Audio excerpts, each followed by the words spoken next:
संतोष देशमुख हत्या प्रकरणातला फरार असलेला आरोपी कृष्णा आंधळे हा खरंच हैवान असल्याचं पुन्हा एकदा समोर आलंय। कृष्णा आंधळे आणि त्याच्या साथीदारानं क्रूरपणे संतोष देशमुखांची हत्या केल्याचं चार्जशीटमध्ये समोर आलंय।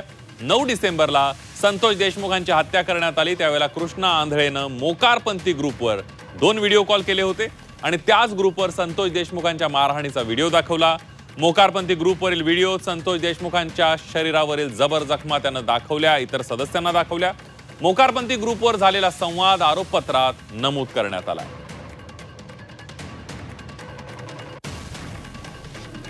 त्यावेळेस ही घटना घडली होती। त्याच्या 2-3 दिवसानंतर 12 डिसेंबरला व्हिडिओ कॉल आला होता।